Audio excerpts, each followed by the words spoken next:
ati icyo nabonye nuko kashi zishyirwa mu ntambara ziruta izishyirwa mu gukemura amakimbirane kuko ngo burya isi ifite ibihagije abayiriho ariko ikaba idafite ibihagije ibisambo biyiriho. Ati iyo ugeze mu biyaga bigari bya Afurika umwihariko uhari wo ubanza Gahini amaze kwica Abeli ariho yatorongereye kuko iyo urebye ubugome bw'indengakamere buhaba ubona atari gusa ahubwo hanashobora kuba ariho icyicaro gikuru cya Shitani. Dikoto ya Shitani. Ati abahanga muri psychology na sociology bazadukoreye etude bazadukorera iyo etude kuko nasanze birenze uko tubitekereza kuko birimo imbaraga z'indengakamere udashobora kumvisha ubwenge bwa muntu. Uyu muti ndimo kubereka n'indi nzabereka.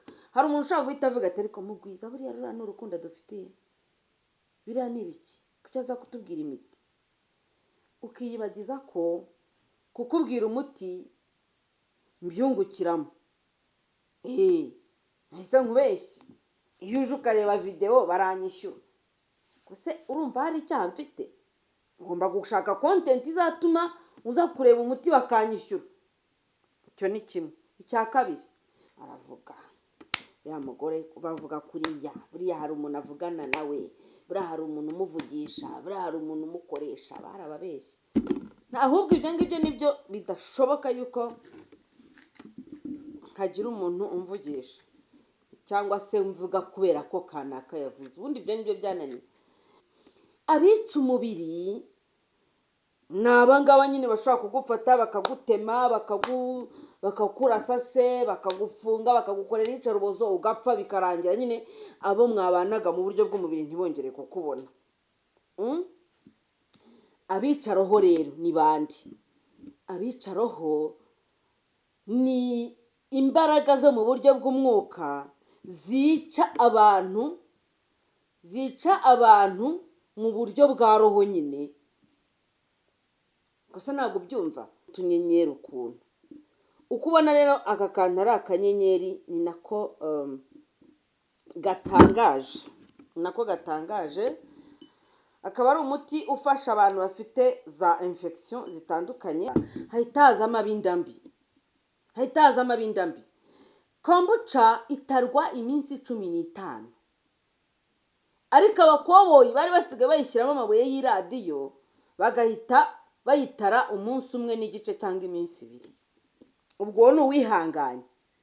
Abandi bahitaga bongeramo n'ifumbire n'umusemburo w'imigati bagahita bashyiramo na kiriya cyunyu cy'inka ku buryo ayitara saa 4 saa 12 akaba ataruye arimo kugaburira abantu. Rubanda ni ijambo ry'ikinyarwanda nshuti ntabwo rigomba kuva mu mvugo zacu kuko hari abarikoresheje mu nzira mbi.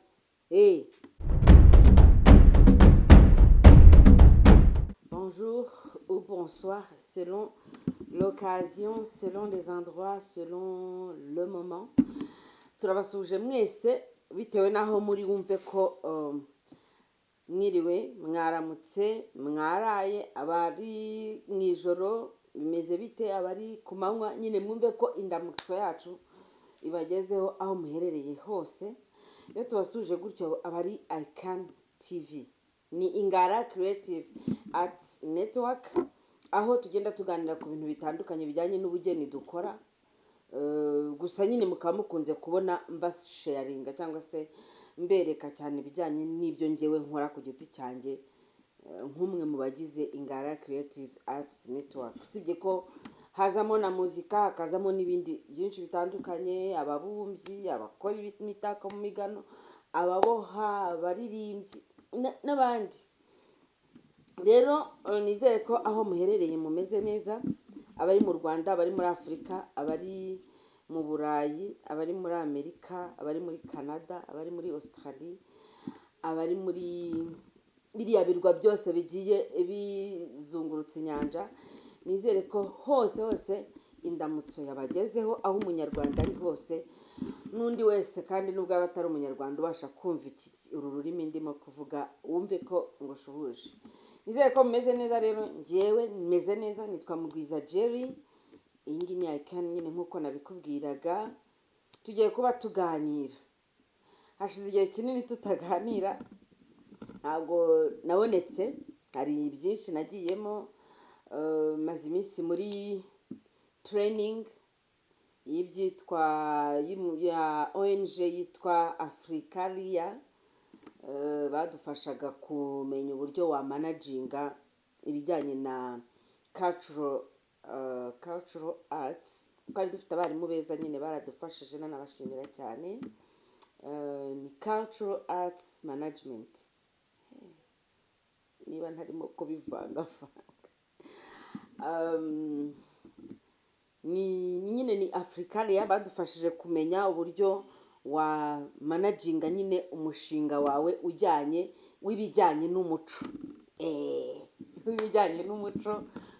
Hanyuma nyuma yaho nafashwe no kurwara, nararwaye.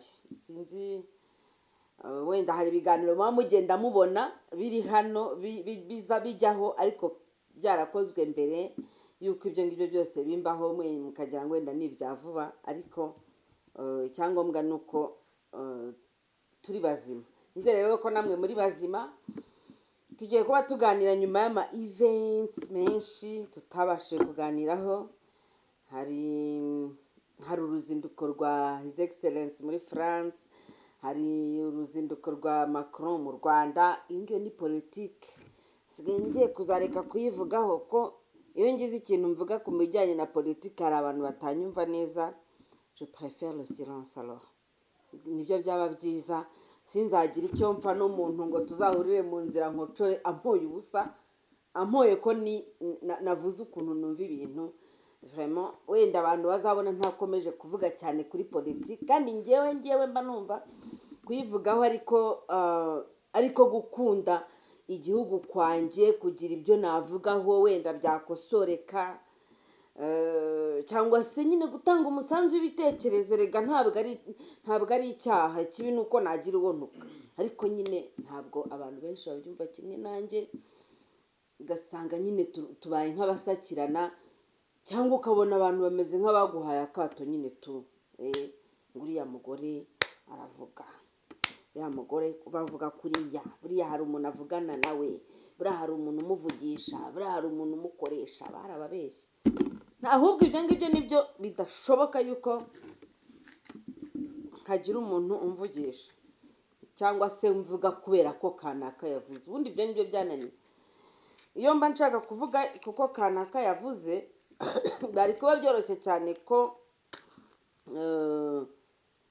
ngendera cyane mu kigare cya benshi, cyane ko hari aho uba uhagaze nyine. Ni ukuvuga ngo aho ndi, aho ntuye, aho ngendera, aho nkenera serivisi zaho, nakabaye mba umuntu uri muri icyo uwo murongo wo kuvuga no gutaka no gushimagiza, kuko ni nabyo byanshyira muri mu mimerere myiza.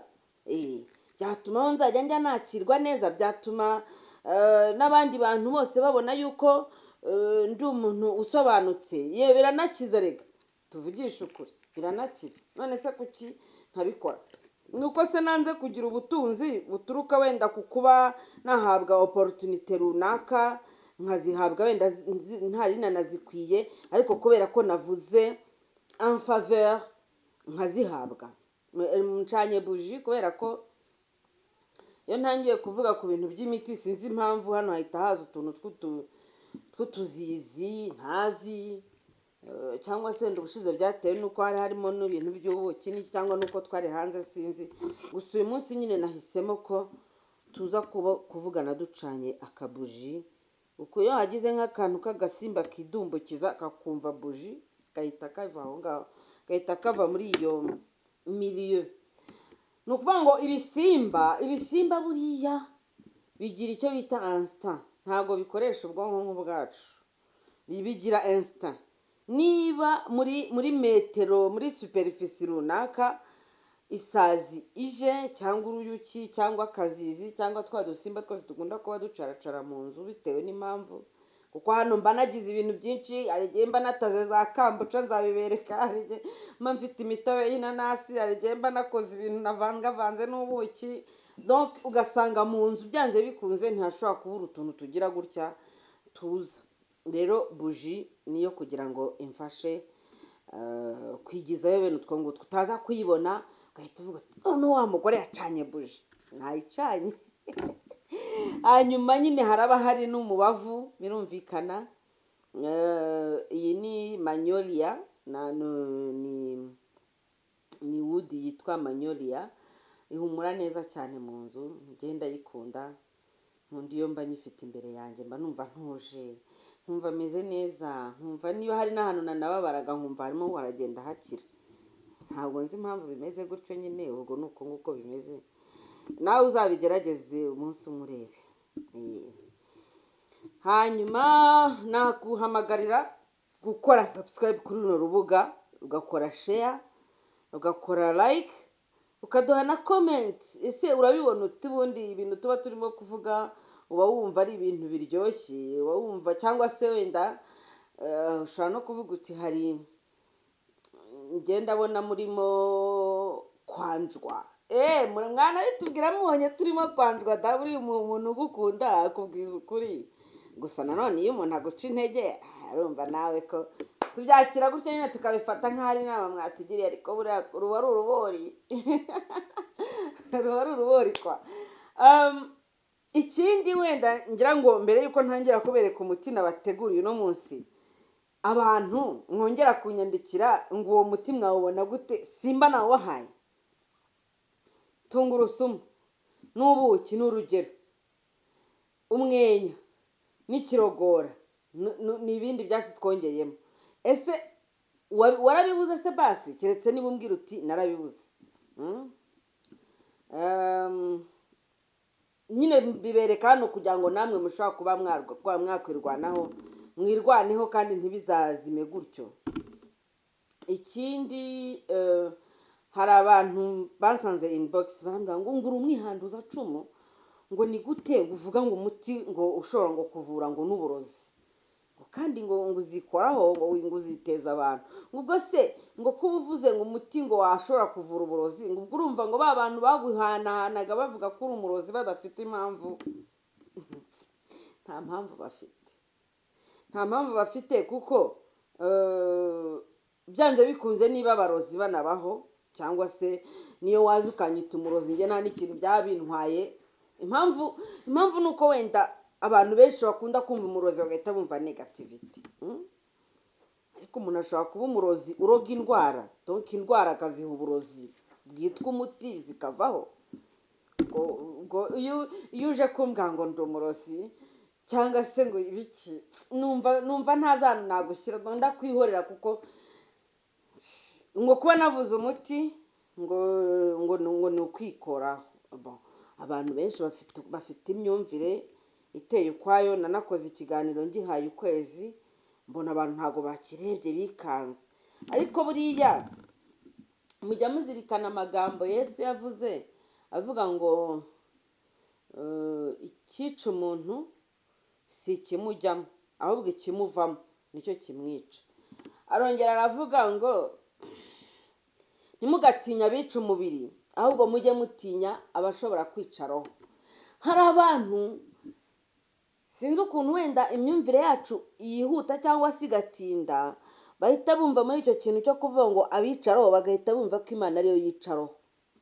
Ntabwo ariko bimeze, ahubwo reka njyewe nkubwire ukuntu numva kano kantu. Nababwiye ngo ni ibitekerezo byanjye mbaha, ubwo nawe uzatubwira ukuntu byumva muri commentaire. Uzatubwira uti oya mugwiza aho ngaho nanone urarengereye. Abica umubiri ni abangaba nyine bashobora kugufata bakagutema, bakakurasa se, bakagufunga, bakagukorera iyicarubozo ugapfa bikarangira. Nyine abo mwabanaga mu buryo bw'umubiri ntibongere kukubona. Abica roho rero ni bande? Abica roho ni imbaraga zo mu buryo bw'umwuka zica abantu mu buryo bwa roho nyine. Gusa ntabwo byumva. Ni ukuvuga ngo Imana yo nyirimyuka, nyirimyuka yose, Imana nyirimyuka ntabwo yaturemye kugira ngo izatwice, ntabwo yaturemye kugira ngo izatuvaneho, donc igihe kizagere tuyijye kure.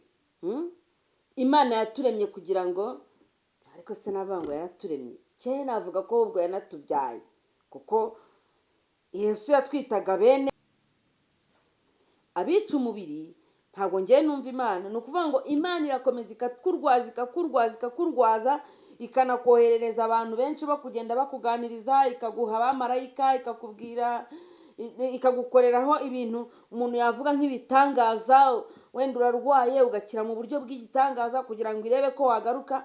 Hanyuma abica umubiri ntabwo ari imana yica umubiri, ahubwo ni imbaraga z'ikibi zifite n'abakozi bacyo bafatanyiriza hamwe kugukura kuri ya mana, kugira ngo uyu mubiri nupfa, kugira ngo umubiri nupfa na roho bizajyane muri gehinomu.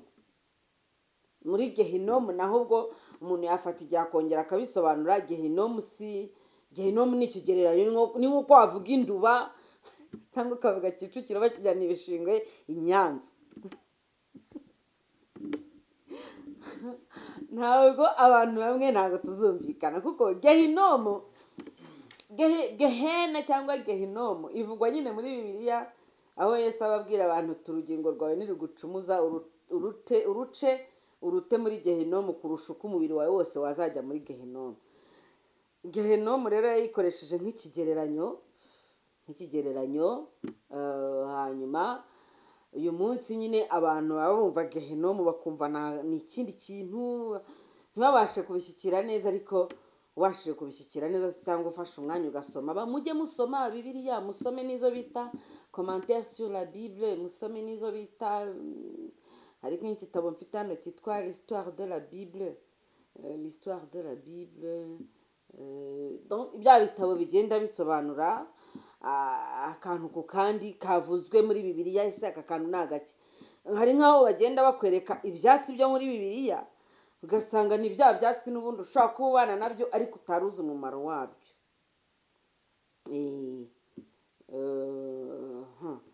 Reka wenda twe gutinda, kuko ahantu hamwe ngo ndanatinda, ngo njya nanabatindira. Twihute ku muti wacu.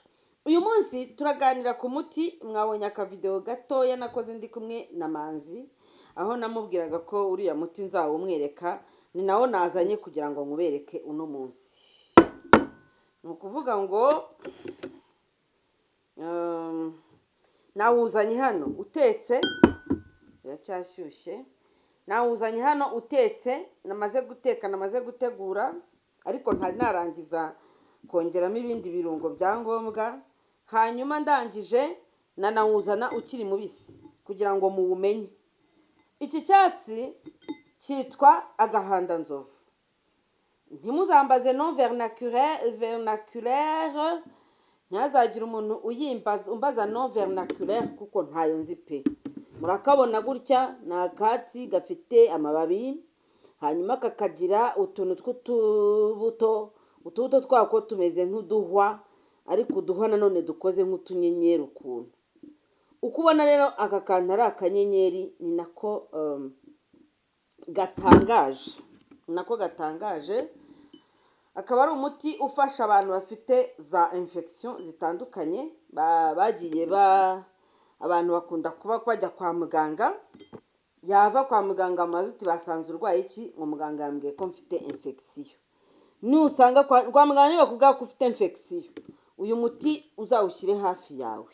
Kandi ni umuti mwiza ubasha no kororoka, kuko nk'ubu ngubu ngufite hariya mu gikari, ni akantu k'agati nagiye kubona mbona karimejeje. Buriya isi yacu ikoze ukuntu kimejeje mu gitaka banzaniye cyo gushyiramo ururabo nkihagera. Mbona karimejeje, mpita nkamenya kuko mba ntuzi, mpita nkategera, ntangira kukuhira, none karakuze kavamo umuti mwinshi. Icyo ni kimwe. Ushobora kuvuga uti none se infection ni iki ubundi? Infection ni cya gihe bakubwira ngo mu mubiri hajemo, se tuzabyite ngo iki buriya, ijambo umuntu yakoresha ntiriteze abantu ibibazo. Ni ububore bundi mu by'ukuri, tubwizanyije ukuri, ni ububore bushobora guterwa n'ibintu bitandukanye, kubera ibintu dusigaye turya, kubera ubuzima dusigaye tubaho, amazi, imyunyu iba yongewemo ibintu by'amakorora, ibintu by'ibirungo biba bitari naturel, noneho bakagukubitiramo ibindi bintu byagera mu mubiri selule ntizibashe kubyakira neza, hakavamo ibyo bita radicaux libres zikagenda zizenguruka, zikazageraho cells cyangwa se selule, ni ukuvuga uturemangingo fatizo tw'umubiri wacu tugatangira kugenda tubora, cyangwa se nanone hari izo bita tissu cyangwa se muqueuse niba ariko nazita, agace runaka kagatangira kugenda kadevelopa ibibyimba mo imbere mu mubiri, kuko uno muti uvura cyane cyane abantu bafite ibibyimba mu mura b'abagore, abagore bafite ibibazo by'ibibyimba muri matrice. Hanyuma ushobora gufasha n'abandi bafite ikibazo n'abagabo bafite ikibazo cya uretre no kugira indwara bita imisuha. Imisuha ni indwara ituma umugabo ashobora kubyimba ubugabo, nyine ubwo haba habayeho ya development navuze, kwa kwidevelopa kw'amatisu n'inyama n'imikaya, cyangwa se nanone izo bita ganglion, ibintu byose nyine biba mu mubiri murabizi ni byinshi. Noneho hakaba hatangira kuzamo bwa bubore navuze, ububore bukabyara ikintu umuntu yakwita nk'ikibyimba, cyangwa se nanone ibyara amaraso bigatangira kugenda bimera nk'ibiba amashyira, noneho bikibumbira mu tuntu duto duto tugenda dukura, ibyo bita za tumeur n'ibindi bigenda bikura, ibyari amaraso yatemberaga mu mubiri bikagenda nyine byibumbira ahantu hamwe, byikusanya, bibyara ikintu kijya kumera nk'uko wabona nyine nka kiriya kirunga bavuga ngo cyararutse, nyuma bakikanga ko hari n'ikindi cyarutse, nyuma bakareba bakabona ntabwo cyarutse. Ni ukuvuga ngo mu mubiri wacu naho haba harimo ibijya gusa na kiriya kirunga kuri wabonye cyarukaga nyine kigarura, bamwe baravuga ngo cyagaruraga ibyo cyariye. Ni imvugo nyinshi ziba zivugwa ngo cyagaruraga ibyo cyariye, ngo cyazanye, bamwe ngo cyagiye mu mihango, abandi ngo cyatanze ibiki n'ibiki, abandi ngo hari n'abacukuye ngo baragicokoza ngo niyo mpamvu cyarekuye. Ni utuntu twinshi nyine. Mbasuhuza cyane mwese mukunda kuba muri ku mbuga nkoranyambaga muganira ibintu bitandukanye bitagize icyo byishe mu by'ukuri, kuko icyo wavuga uko wabivuga ntabwo ntacyo bihindura ku kiba cyabaye cyangwa se iki. Wenda abantu benshi bashobora kuvuga bati kubera iki abantu bari kublaminga ibintu, kubera iki abantu barimo kubivugaho, nyine biriho biravugwa. Ariko nyine ntitwabura kwihanganisha abakongomani bo mu mujyi wa Goma, ndumva aribo bagize ikibazo cyane, hanyuma bakaba bari hanze nyine. Hazabaho buriya n'uburyo twakwifatanya abantu batandukanye, tukagenda tugira icyo dukora kugira ngo babashe kubona ubutabazi bwihuse. Hamwe nyine inzego z'ibihugu ni hariya zigaragarira hamwe, nyine ubona ko ubutabazi butabashe kuboneka mu buryo bwihuse. Kandi mu by'ukuri le Congo est un pays potentiellement riche, potentiellement le plus riche au monde, ugereranyije donc urebye uburyo iteye n'aho ihagaze n'uko imeze n'ubutunzi ifite, yakabaye iba igihugu gikize cyane kurusha ibindi ku isi. Ariko malheureusement ari ibihugu nyine hari uburyo ubona ko byasigaye inyuma bitewe, donc icyari ubutunzi bwacu cyagombaga kuba cyayifasha kuba cyatera imbere, ahubwo bwakibereye nk'umuvumo. Amahanga yose uba ubona ari kurura, umuturage agasigara ahura n'ibibazo adashobora kwikuramo. Ya politiki kandi ndayigaruye nyine ni uko nguko, nta kundi, ni uko nguko. Yes, reka twigarukire ku ntama yacu, twigarukire ku muti wacu. Umuti rero bawita agahandanzovu nk'uko nakubwiraga. Hanyuma ubigenza ute rero kugira ngo ubashe kuwukora, cyangwa se kugira ngo ubashe kuwubona, cyangwa se unawunywa gute? Icyo ukora urekipera ariya mababi, sibye ko njyewe nabonye nihuta mpita mbitekana byose n'uduti byose. urabirekipera rero hanyuma ugateka. Icyo ukora rero urabifata nyine ukabitogosa mu mazi akonje. Ntabwo ugomba guteka amazi ngo namara kubirindura ushyiremo umuti, oya, ntabwo ari uko nguko umuti utekwa. Ahubwo umuti urawufata, niba ari ngombwa ko uwusekura ukabanza ukawusekura ukawushyira mu mazi deja, bibaye byiza yaba ari amazi y'isoko cyangwa se nubwo yaba ari ayo kuri robine ariko akaba ari amazi iminsi avoma. Tuvuge niba ugomba kuyavoma wenda nk'ejo ukazayakoresha uno munsi. Nibyo byiza kuko hari umuhanga w'umuyapani wavuze ukuntu amazi agira memoire. Aza kuba mbanza kubishaka nzabivugaho iki kintu neza tuzakigarukeho. Amazi buriya ngo iyo ukimara kuyavoma ntabwo aba ari meza cyane pe, kuko aha inzira zose aba yanyuze, gucuguswa, aya ngaya yo kuri robine aba yanongewemo n'imiti, donc ntabwo aba ari meza. Biba byiza ko wayateka mbere akabirindura ukwayo. Amazi ushaka gukoresha umuti jya uyateka mbere, aba ari eau potable nyine ashobora kunyobwa, hanyuma ubone gutunganya umuti uwuteke mu mazi asanzwe atetse deja, cyangwa se nibiba ngombwa ukoreshe eau minerale ariyo yo mu icupa. Abatari mu mijyi bo ni byiza mu byaro kuko bahita bavoma amazi yo ku isoko, burya yo aba ari meza kuko abatemba akomeza agenda, aba afite uburyo yabaye purifiye par le ruissellement. Ariko nanone nabo byaba byiza babanje kuyateka kuko hari igihe aba arimo nk'utuyoka, izo bita za sikarisi na bilariziyoze zishobora kuzamo bitewe n'uburyo aho bavoma hameze, bitewe. Hari igihe aba ari isoko ariko ikaba ivoma mu musozi nanone ufite harimo abandi bantu bahatuye, noneho kwa kundi imyobo amazi aba agenda mu butaka. Amazi buriya agenda mu butaka nk'uko amaraso agenda mu mitsi y'umuntu.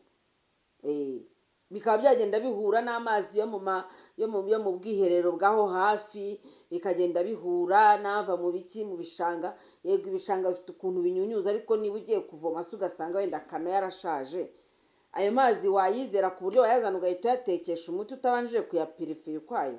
Ugomba kubanza ukayateka, akabanza agashiramo imyanda, mikorobe zikabanza zigashiramo, hanyuma ukabona gushyiramo umuti. Umuti rero urawuronga neza. Ubu ngubu gutya ubona twawufashe turawuronga neza ku buryo nta kantu k'agataka na gake kasigayeho, hanyuma ukashyira mu cyungo. Biba byiza iyo utetse mu cyungo.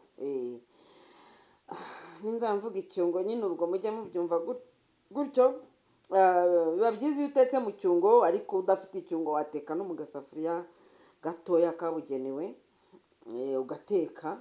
Niyo kaba katarabugenewe ariko akaba ari agasafuriya mukoresha mu rugo, cyangwa muri icyo gihe urimo kwivura nyine ugafata agasafuriya ukagahungisha izindi ukajya ugakoresha umuti wawe gusa. Nibyo byaba byiza. Hanyuma nyine ugateka, ugashyira mu mazi. Nakubwiye ko ushyira mu mazi akonje, ugashyiramo, ugatereka ku ziko, ugacanira. Iyo bimaze gutogota ufata igikukuru ka gikukuru. Muri uno muti nashyizemo akagikukuru kangana nka gutya. Impamvu ugomba gushyiramo ka gikukuru nuko gikukuru ifasha muri extraction y'umuti, gutuma ibi biri mu muti biva mu muti bikajya mu mazi. Uzabikora urebe, uramutse ufashe umuti ukawuteka nta gikukuru, ugafata undi ukawuteka ushyizemo igikukuru, iyo miti bitandukanye. No gusa ntabwo ibisa. Ni ukuvuga ngo ubona ko umuti watekanywe gikukuru uba ufashe uri epe, ufite ireme. Utatekanywe gikukuru ukabona biratandukanye. Noneho no mu bijyanye no kunywa, gikukuru ubwayo nayo ifite izindi propriete yongera mu mubiri, nko koza, gutunganya inzira hose umuti ugenda unyuramo. Iyo rero ushyizemo gikukuru, ikindi kintu ifasha, igabanya ubukana bw'umuti burya. Ni uko abantu benshi wenda bashobora kuvuga ati none se nimara kugabanya ubukana ubwo sindi bube ntivuye. Oya, ntabwo ariko bimeze kuko nayo ubwayo ni umuti. Ni ukuvuga ngo gikukuru iri mu muti, umuti bantu bakunda bashobora kugira wenda nk'umuti mutera cyane. Hari abantu bagira isereri iyo bamaze kunywa umuti wa kinyarwanda. Hari abantu banywa umuti wa kinyarwanda bagahita bumva bariye mu gifu. hari n'abavuga ko umuti wa kinyarwanda kubera ko uba udafite doze ushobora kwangiza umwijima, washyizemo gikukuru nta kintu wagutwara. Yego. Hanyuma ikindi ukora, uhita ufata ubwo nyine umaze kurekipera wa muti wawutetse, ikindi ukora ufata iyi bayita turmeric, njye nyisoma mu gifaransa nyine, ubundi mu gifaransa yitwa curcuma. Urayifata ugatoraho agace k'akayiko, ukongera ugashyira mu kirahuri, agace k'akayiko gatoya nyine, si ngombwa gushyiramo byinshi kuko abantu benshi ntabwo nayo bayidigera, kuyinywa irabiha pe, wumva imeze ukuntu, ariko hari umuntu uba umaze kuyimenyera. Hanyuma ikindi wongeramo ni black pepper. Ibi birungo byombi bifite umwihariko mu kurwanya umugese mu mubiri. Umugese, bya bindi byose twababwiye byitekera mu mitsi, amakolesterol, ibintu byose nyine bituma habaho ibyo bibyimba bishobora kuza bikajya, haba ari kuri matrice, haba ari no kuri testicule, cyangwa se ahantu nyine hashobora kuba za ganglion, ahashobora kuba hagati mu ngingo, hahandi hashobora kwibika amaserire apfuye, kuko iyo serire zipfuye zigira ahantu zibika, ntabwo zibika mu mubiri wose, zigira ahantu zijya kwishyira cyane cyane mu articulation, cyane cyane mu nyama zo mu nda, niho akenshi mu nyama zo mu nda niho akenshi izi serire iyo zigize ikibazo, akenshi niho zijya kwihisha, kwitekera. Yes. Hanyuma ubwo nyine ni muri za muqueuse, cyangwa se muri za nyama ziba zorohereye, cyangwa se n'izihora zitose, ibintu nk'ibyo ngibyo. Ubwo ni ukuvuga ngo urafata noneho akayiko, nanone agace, kuko hano turakoresha ikirahuri, nacyo kitari ikirahuri kinini. Iki kirahuri ni nka mililitiro nka 200, numva atari 250, ni mililitiro nka 200, kuko ni gatoya, ntabwo tugomba gukoresha ikintu kinini.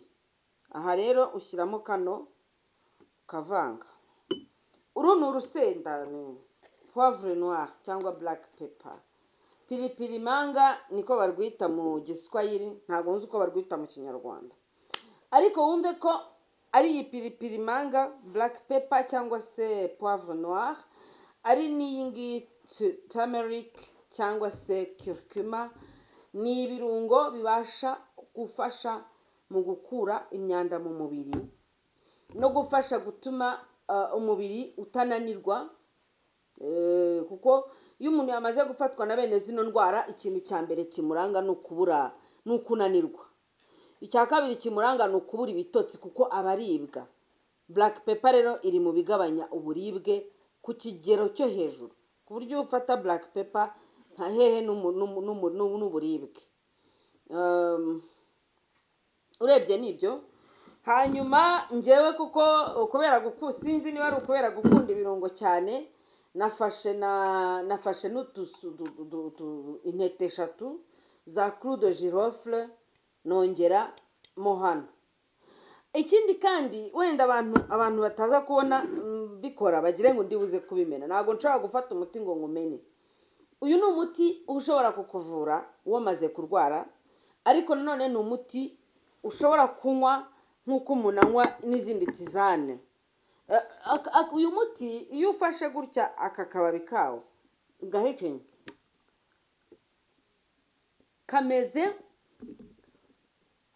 karyoshye nk'iki subu, navuga ko karyoshye nk'iki, kameze nka kwa kundi kera bavugaga bya byatsi bakunda guhekenya. N'ibihe abadamu bari kugenda, abadamu wahuraga nabo ukabona bari guhekenya, harimo uburyohe bujya kumera nk'ubw'umunyu wa nyamanza.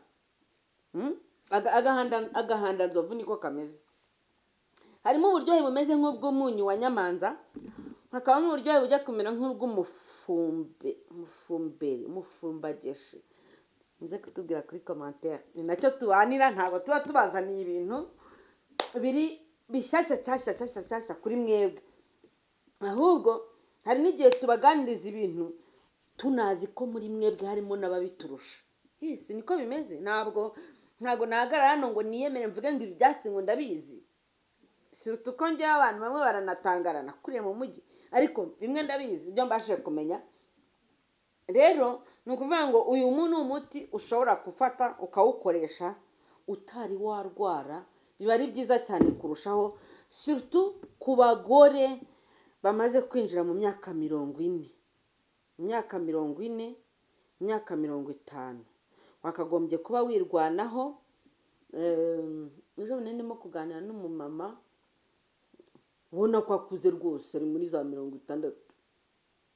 Ndamubaza nti se ni wowe nabonaga yarabyimbye ibirenge. Ndamubaza nti se duhuriye mu nzira pe, ataje no kwivuza rwose, numva ngomba kumuvugisha. Ndamubaza nti se urimo urafata iki? Ngo nkwanga imiti yo kwa muganga. None se bakubwiye ko urwaye iki? Ngo nta kintu bambwiye, ngo bambwiye yuko ngo kwa muganga bo nta kintu bamubwiye, ahubwo abandi bantu uku nguku tugenda dusuzumana nibo bamubwiye ngo ushobora kuba ngo ufite ngo ikibazo ngo cy'impyiko. Urumva, hari n'igihe ujya kwa muganga ni n'ikintu kinababaje, ntibakubwire exactement urwaye iki. Nkanjye namaze imyaka 5 nambara lunette, ntazi ikintu ndwaye, ntazi indwara ndwaye iyo ariyo. Ahangaha ndababwiza ukuri, nabajije muganga nti se ndwaye yahe maso ngo bizakugarure. Bose ndabyibuka, n'umuganga wabimbwiye ndamwibuka. Ahari biba bisaba yuko ugira umuganga wawe bwite, cyangwa se uzizera cyane, cyangwa muzizerana, cyangwa muzagirana ubundi bushuti burenze, wenda akaba yakubwira. Ariko abantu benshi bararwaye, ariko benshi ni abatamenya n'indwara barwaye iyo ariyo. Ntabwo ari abantu bose babasha gusobanukirwa icyo barwaye. Rero uwo mumama naramubajije, ndamubaza se hari ikintu kijyanye n'ibyatsi ujya unywa? Ngo reka da. Kuko njye nkurikije ibyo najyaga nganira n'abantu bakuru, inshuti zanjye, usanga umusaza w'imyaka nka 80 atibuka igihe aherukira kunywa umuti wo mu gisabiko. Ni urushinge, ni ikinini, ni ibintu biri aho ngaho. Ubundi ahasigaye agapfundura byera akanywa. Ibi ngibi ndabibabwira gutya, nanjye ubibabwira gutya, nanjye mbaho mu buryo navuga bujyanye nyine n'ibigezweho. Ariko iyo ugiye kureba usanga ibitwica ari byinshi, cyane cyane bino bintu tugira gutya ukanywa mukanya bakazana ngo bajya bakazana ibintu bikoreye mu nganda, ukanywa. Ejo nibwo nakoze yitwa kombucha nayo nigeze nyikoraho ubushakashatsi, ubwo nagombaga kuyivugaho kuri radio, kuko icyo gihe byari byasaze, abantu benshi barimo kuvuga kambucha, ubundi ni kombucha. Ni ukuvuga ngo ikintu umuntu yabashe kwitunganyiriza iwe giteshwa agaciro ku buryo usigara wumva ufite n'ubwoba bwo gukandira indimu mu mazi. Ariko wagera mu bindi bihugu cyangwa se byanateye imbere, ugasanga hari farumasi homeopathique. Hari farumasi homeopathique hahandi buri mushakashatsi mu bijyanye n'imiti ya kinyarwanda, buri muntu wabashe kugaragaza, haba hari na za astuces de grand-mère, ku buryo ushobora kuvuga uti noneho njyewe nzajya mbatekera kambuca bazanire mugurisha. Abantu bakaba bazi ko nk'uko tujya gutega hano mu mujyi, abantu barabizi, nk'uko tujya gutega amata yo ku igare, ukaba uzi ko 3:00 za mu gitondo 2:00 ugomba kujya gutega amata yo ku igare. Hakagombye kuba hariho uburyo umuntu ategura kombucha, akaba ari umuntu wizewe, tukaba tuzi ahantu dushobora kujya kuyifata. Kuko ndabizi neza hari leta ivuga iti ibyo bintu babice hamwe. Ndayishyigikira kabisa, ndayishyigikira. Kubera iki? Kuko iyo abantu batangiye gufata ikintu nk'icyo ngicyo bakagikomercializa, hahita hazamo abindambi. Kombucha itarwa iminsi 15. ariko abakoboyi bari basigaye bayishyiramo amabuye y'iradiyo bagahita bayitara umunsi umwe n'igice cyangwa iminsi ibiri. ubwo ni uwihanganye. Abandi bahitaga bongeramo n'ifumbire n'umusemburo w'imigati, bagahita bashyiramo na kiriya cyunyu cy'inka, ku buryo ayitara saa 4 saa 12 akaba ataruye arimo kugaburira abantu. aho ngaho cyaba ari ikibazo. Kuki umuntu yumva agomba ubundi reka mbabwira, ari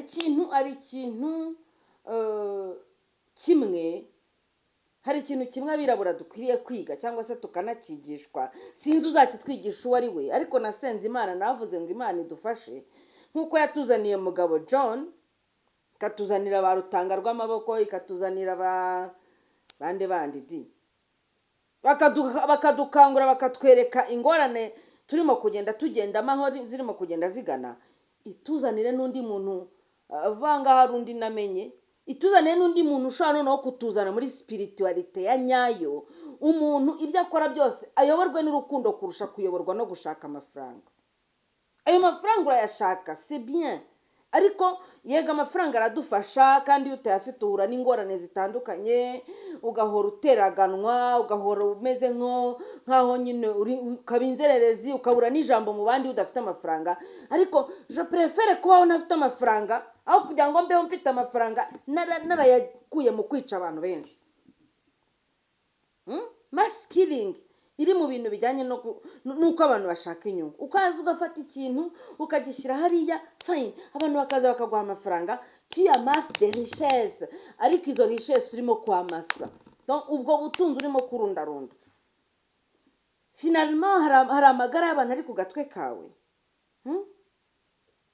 Wenda abantu bamwe batazajya bagira ngo ni ukwikunda cyangwa se ni ukwitaka, ariko oya, byaba byiza uwarya twiza duke turimo kuticira urubanza. Ariko ahangaha nimvuga kwicira urubanza, nanone harazamo ikindi kintu. Rega abantu umutima nama wabo utakirya. Uruzi ko hari abantu bagira nabi kurusha, ku buryo umutima nama wabo utakibakomanga, ugakora ibintu bibi, umutima nama ntumukomange, agahita avuga ngo muri business se ngo wakira se ngo utibye, ngo wakira se ngo udahemutse, ngo ntago wakira ngo udahemukiye abantu benshi. Ntabwo bishoboka, ntabwo ariko njye mbibona. Kandi ushobora kumera nk'ucishijwe mu ruganda, finally ukageraho ukaba economiquement stable, ariko utabinyujije mu buhemu. Ni ibyo ngibyo navugaga, ni ibintu bijyanye nyine, ni ukuvuga ngo nubwo mba mbereka bino bintu mba ndimo kubibereka. Aha rero ahangaha bigeze, ni ukuvuga ngo ushobora kongeramo akayiko k'ubuki ubufite, bubaye ari ubuki bwiza bw'ubunyarwanda. Ibi nigeze no kubivugaho mbere yuko n'abari abantu biyemerera ko burya baduhaga meltose, hanyuma ukongeramo akayiko k'ubuki gato. Iyo ari n'ubuki rega bwa nyabwo hari ikibikubwira. Ni ukuvuga ngo usibye kuba wabusuka ukabona ko budacika, usibye ko hari n'ukuntu ubuki bwa nyabwo ushyiramo gake kagakora, ariko ubuki bw'ubukorano ushobora gushyiramo n'ibiyiko 5 kumva ntabwo washyizeho, kuko nyine si ubuki. Hano rero uzongeramo akayiko k'ubuki, hanyuma uba ufite umuti ushobora kunywa. Icyo gihe nyine ukuntu banywa umuti nabyo mujye mumenya kunywa imiti. Abantu benshi tubaha imiti, ariko akagenda agahita yibika. Ngo se icyaha kiba kibaye cyane. Imiti wenda ntabwo twakwizeza umuntu ko imuvura 100% byanze bikunda, ariko hari uyigeza no mu rugo agahita abika, agahita avuga ati naribagiwe, mfite ubukwe, ntabwo nshaka kuza kujya kugirira isereri mu bantu, natinye ko nshobora kunywa ukaza kungwa nabi ndi mu bantu. Ariko ubukwe buruta ubuzima bwawe. Umunsi mukuru watumiwemo uruta ubuzima bwawe. Nyamara hari igihe kizagera indwara nimara kukuzahaza bazajya mu bukwe wowe uri mu bitaro. Byakabaye byiza wirinda wita ku buzima bwawe mbere y'ibindi bintu byose. Akandi kantu wenda nasorezaho, nahoze ndimo gusoma kakanansetsa, kansekeje kuko kanshimishije. Hano hari umuntu wavuze isengesho cyangwa se nari ndimo kugenda nsoma post z'inshuti zanjye. Hari umuvandimwe wanditse ibintu noneho tugenda tubikomantaho, kandi mu by'ukuri nta nubwo tuzi exactement ikibazo yagize. Gusa hari umwe mu nshuti yakoze commentaire nyine avuga ukuntu, aravuga ati nabigezeho, aravuga ati icyo nabonye nuko kashi zishyirwa mu ntambara ziruta izishyirwa mu gukemura amakimbirane, kuko ngo burya isi ifite ibihagije abayiriho ariko ikaba idafite ibihagije ibisambo biyiriho. Ati iyo ugeze mu biyaga bigari bya Afurika, umwihariko uhari wo ubanza Gahini amaze kwica Abeli ariho yatorongereye, kuko iyo urebye ubugome bw'indengakamere buhaba ubona atari gusa, ahubwo hanashobora kuba ariho icyicaro gikuru cya Shitani. Dikota ya Shitani. Ati abahanga muri psychology na sociology bazadukoreye iyo etude kuko nasanze birenze uko tubitekereza, kuko birimo imbaraga z'indengakamere udashobora kumvisha ubwenge bwa muntu. Ndagushuje cyane we wakoze iyi commentaire. Reka ne guhita nshyira amazina yawe muri iki kiganiro. Harimo ubugome bw'indengakamere. Urumva ukuntu abivuze? Harimo ubugome bw'indengakamere udashobora kumvisha ubwenge bwa muntu. Ntago nari umunwa, ntago njya nihangana namusubije, namwani rero uko kuntu muhora mwatura ko Kayini byanze bikoze ashaka kuba ari hano. Hari undi mwana umwe wakoze ikiganiro, we twaranashwanye vis-a-vis, bamwita nde, Anatole harya, wa mutipe Antole. Namwani mwebwe mwemeza ko abantu ari ba Kayini gute?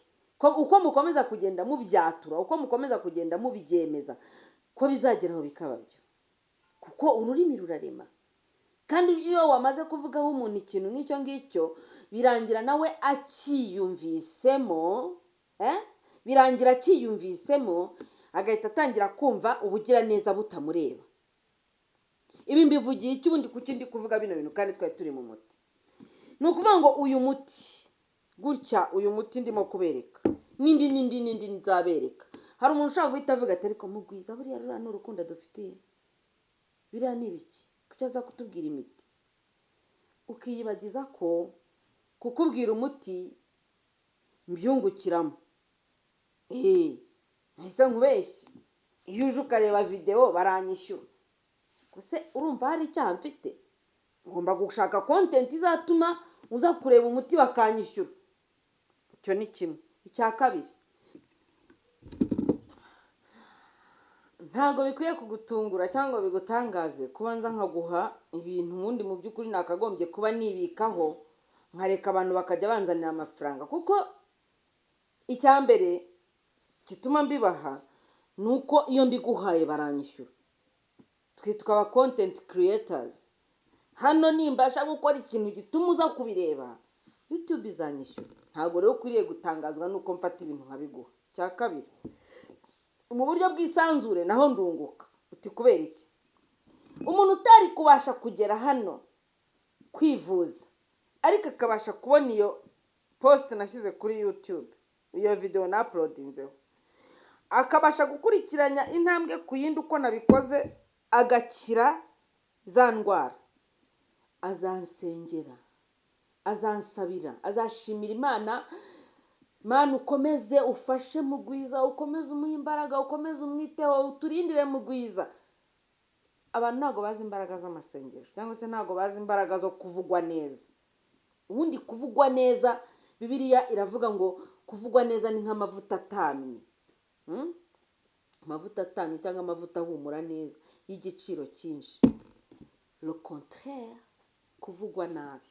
Irindi kintu gituma abantu benshi bashobora kukuvuga nabi, si uko ndi umutagatifu mugwiza, si ndi umutagatifu, ndi n'inkozi y'ibibi buriya, ibyanjye mbishyize hano baravuga mu kinyarwanda ngo uvuza inzuki ubuki ntibwanyobwa. Ariko buriya maze kubona experience itari imwe itari ebyiri ko guhemuka nta kintu bimara, noneho guhemukira abantu benshi icyarimwe. Ngitangira kuvuga kuri iki kintu navuze kuri kano kantu k'uyu muvandimwe wavuze ati ubanza icyicaro cya shitani kiri muri Afurika cyangwa kiri mu biyaga bigari. Nahise mbona akandi kantu nyine nise isengesho, usibye ko uyu muntu yakanditse ku rubuga rwitwa ikanze ndebe neza, akantu agaragaza ngo pour chasser la pauvreté. Avuga asenga Imana nyine, aravuga ngo je te supplie d'éloigner de moi le fléau de la pauvreté et de bénir mes projets et entreprises afin que je puisse partager ma bonne fortune avec les miens. Cette prospérité, je la mets au service de ma communauté et non pour ramasser des biens pour mon simple bénéfice. Je progresse sur le chemin de la vérité et de la compassion et je désire contribuer à ma juste valeur pour le plus grand bien de tous. Ni isengesho umudamu amwita ngo iki, ko nari nabishyizeho mbere mbere nari nabishyizeho origine et définition. Cette expression est attestée dès le XVIe siècle. Bavugaga ku bintu bijyanye na gaspillage, donc na article nari ndimo gusoma ivuga ku bintu bijyanye no gusesagura waba ari umutungo wawe bwite, gusesagura waba ari umutungo rusange. Bavuga nyine nashakaga igisobanuro cya brûler la chandelle par les deux bouts. Ni imvugo ikoreshwa cyangwa se ni imvugo ngo yamamaye cyangwa se yatangijwe mu kinyejana cya 16. Icyo gihe birashoboka ko amashanyarazi yari ataraza, noneho ikintu cyitwa buji ngo cyari gihenze cyane, buji igirwa n'abakire. Noneho abayobozi babaga abategetsi muze kubyumva gutyo, babaga bafashe ku misoro ya rubanda bagatangira kujya bacana ya buji. Urabona ko iyo tugiye gucana buji, ubuzima ko hano nanayizanye, iyo tugiye gucana buji turayitereka nyine tukayicana. Bo barayifataga bakayitambika, bamara kuyitambika bakayicanira hepfo no haruguru mu rwego rwo kwerekana ko ari abakire. Hari abantu rero banabayeho gutyo ugasanga nyine buji ayicana mu mpande zombi, donc acana hano agacana na hano agakongeza. Brûler la bougie par les deux bouts, brûler la chandelle par les deux bouts. Ubura buji ni ikindi kintu. Hano nari ndimo kugenda mbireba ngo kuri iryo sengesho ry'uwo muntu, we numvise rimfashe, numvise rinshimishije. We aravuga ngo bya bintu nabwiraga mu gifaransa nyine, reka mbigarure mu kinyarwanda. We aravuga ngo ndakwinginze wirukane ubukene hafi yanjye, ubwigizeyo, umugisha imishinga yanjye uyihe umugisha, kugira ngo mbashe gusangira ubutunzi bwanjye bwiza n'abanjye. Sangira ubutunzi bwanjye bwiza n'abanjye. Uziko hari abantu usanga muri za famiye, nk'ubu ngubu nyine mu Rwanda aho biroroshye ko tugira icyo twita icyiciro cy'ubudehe, ugasanga hari famiye irimo abo mu cyiciro cya 5 n'abo mu cya mbere, bose ari famiye imwe. Urimagine icyo kintu, umuntu akaba parika imodoka nka 6 mu gipangu, afite ama etage buri mujyi wa Kigali, afite etage buri mujyi, buri murenge wa Kigali afite etage, ariko muri famiye ye harimo umuntu utabona na bodaboda. Abo bantu barahari bameze gutyo. Batandukanye rero n'uyu nguyu wasenze hano, aravuga ngo ubu butunzi cyangwa se ubwo burumbuke nimbasha kubugeraho mbushyize mu maboko y'umuryango wanjye mugari. Je la mets au service de ma communauté et non pour ramasser des biens pour mon simple bénéfice. Atari ugukusanya ubutunzi ku bw'inyungu yanjye bwite. Ati ntera imbere mu nzira yanjye y'ukuri n'ubugiraneza.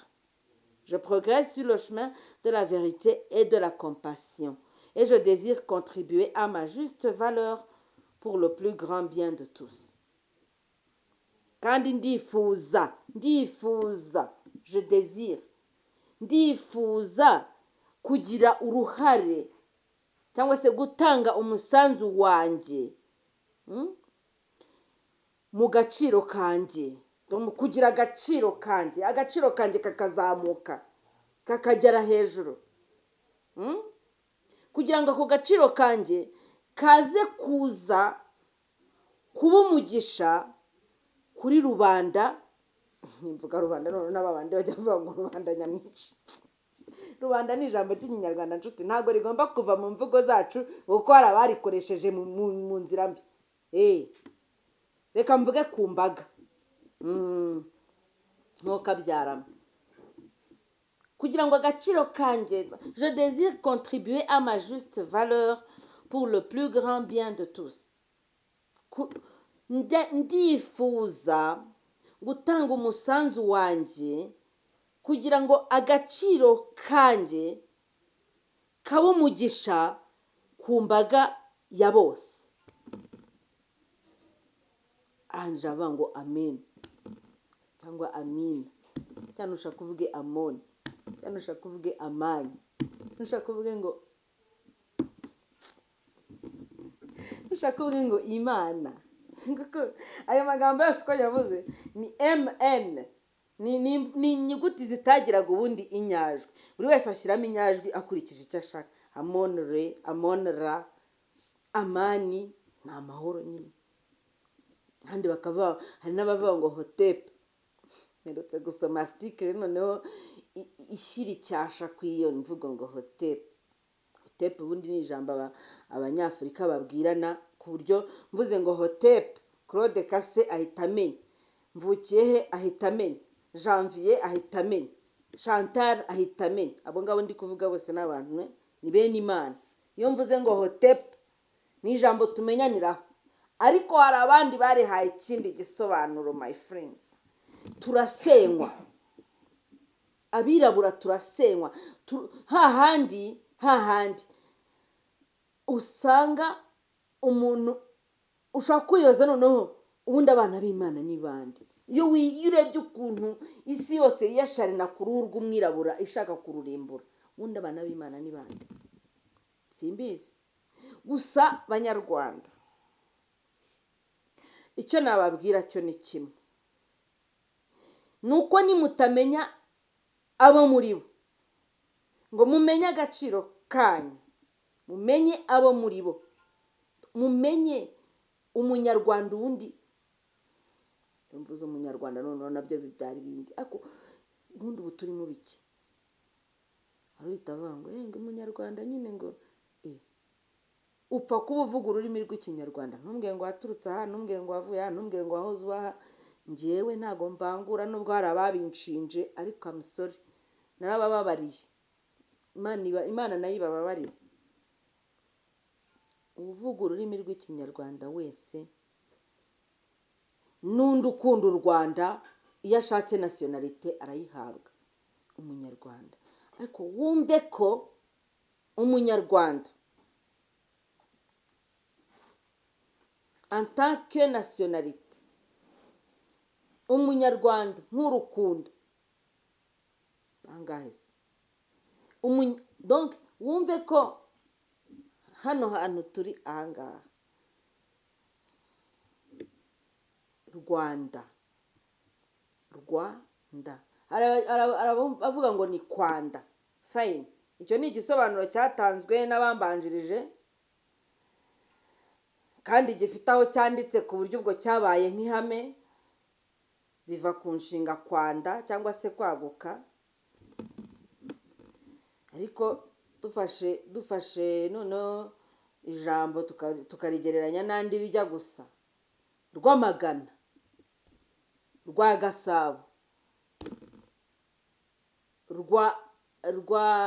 rwa Nkeri, wenda ahantu haba inkeri, rwa Sibo, umuntu ufite isibo, umuntu se ufite ibigwi, rwa nda, inda ibyara.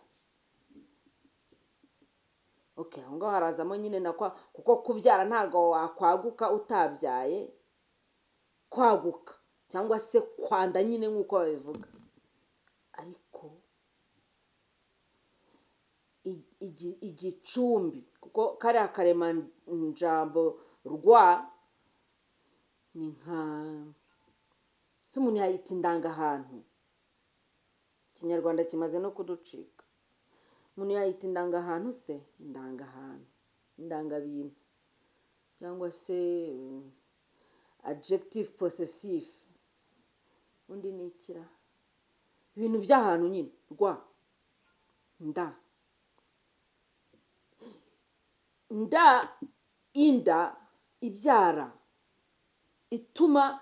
Donc hari abagenda babisobanura, sindabasha gufata umwanya ngo mvuge ngo nkurikirane ibiganiro byabo.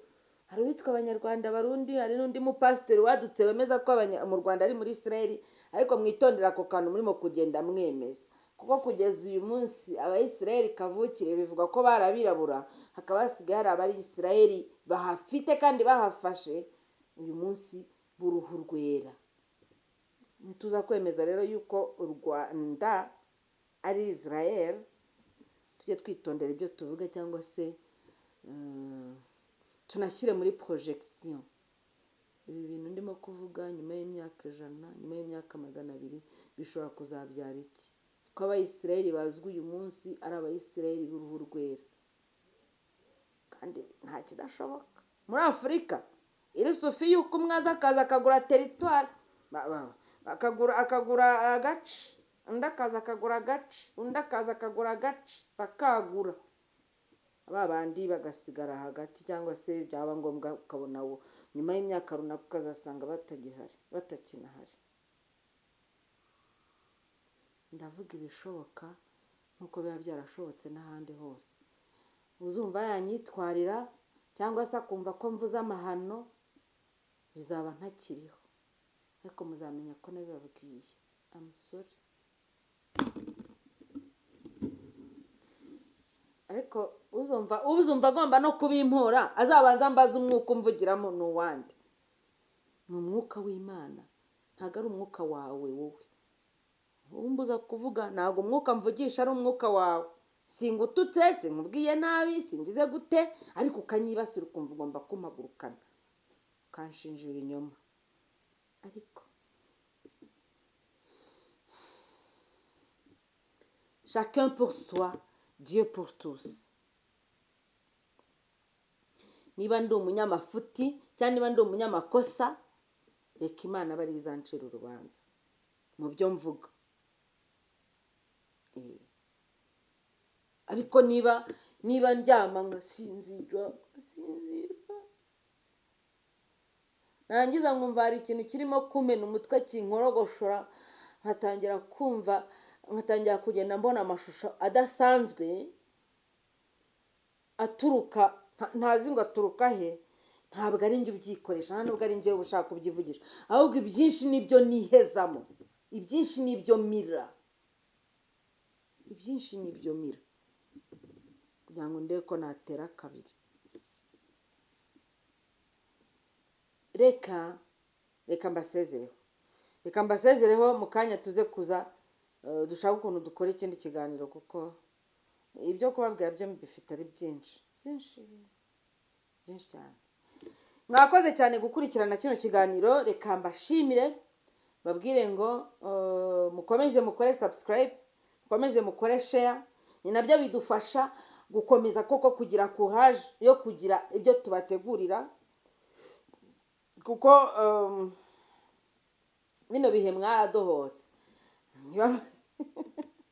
niba ari ukudohoka, niba ari uko wenda ntakibona n'umwanya wo kujya kuri za mbuga ngo njye gutangaho ibiganiro no mubashe kugira, simbizi, ariko mugerageze muze kureba ibiganiro, kandi nufungura ikiganiro ukirebe kugeza ku musozo, nanashimira ba bandi ibana bakadasohoka, nanashimira ba bandi tuganira ukabona ko twatangiranye turasozanyije. Yego, haruza akareba iminota 3, haruza agafungura kugira ngo arebe titire ukuntu imeze, haruza akareba niba hari abandi barebye ikiganiro kugira ngo abone nawe kukireba. Wagiye uri ukoreshwa n'urukundo, wahita uvuga uti uyu muntu uko namukurikiraga kuri za mbuga zindi zateye imbere, kuki we ntamuteza imbere, ubundi habura iki. Wakoze cyane rero niba tugeranye kuri uno musozo hano none ahangaha, kora mu ntoki. Ciao ciao, mwakoze cyane mwese.